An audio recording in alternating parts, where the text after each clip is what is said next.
I was born in Nashville, Tennessee, but from a really early age of just a few months old, I was brought into care to my grandmother who lived in Henderson. I grew up in Henderson most of my life on the east side.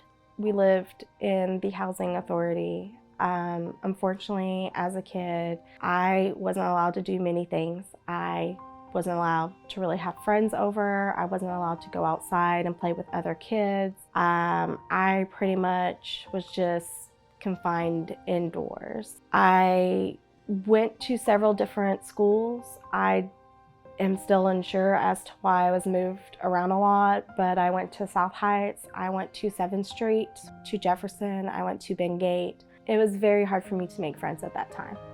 In high school, I struggled a lot, not only academically, but social and emotionally. I did not have a good relationship with my grandmother. I had a lot of truancy in high school. I had a lot of behavior issues at home and at school, and my grades were not very well. When I turned 18, I was automatically thrown out from my grandmother's house. I got into a relationship kind of early on and moved in with that person to try to have some kind of stable environment, since it was very hard for me to live on my own. But then that did not work out very well. I had found myself pregnant and homeless again at the age of 21. I had briefly moved to Tennessee since I did have family there.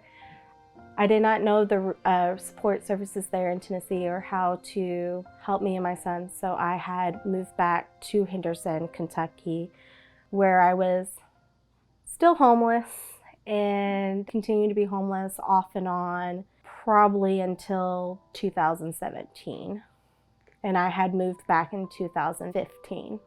Because of some probably suicidal tendencies, I was introduced to Tammy Sutton.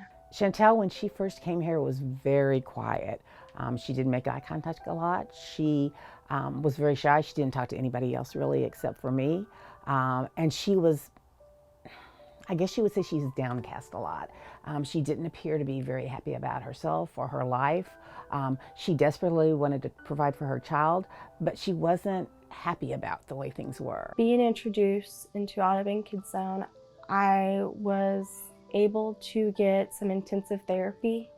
I was introduced into a case manager who helped me apply for housing authority, because at the time I was living out of the back of my SUV, both my son and I.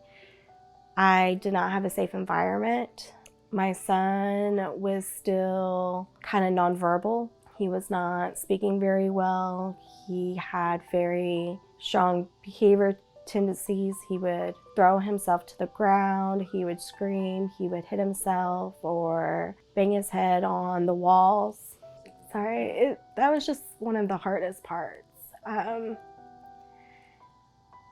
Because I wasn't in the best place, and neither was my son, because I wasn't the best parent that I could be.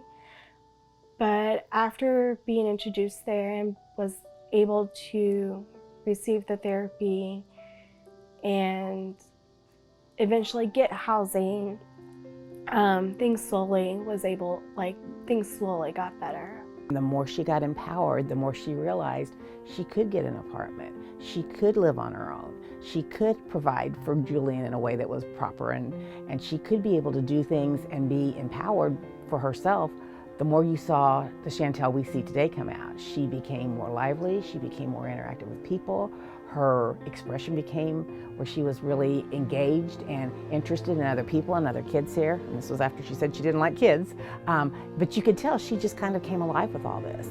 And it was great to see that develop in her, because I saw her go from being very quiet and shy and withdrawn to very outgoing and engaging and entertaining with other people. Because I wasn't in survival mode, it took off that stress to where I was able to focus on other things, like the possibility of going back to school.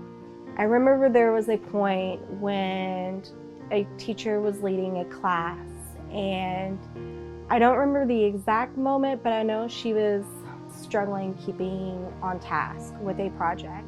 And I sort of just kind of stepped in and worked with that student one-on-one to complete the task. And I remember her just making a comment that she was very impressed and that she thought that I would make a great teacher someday.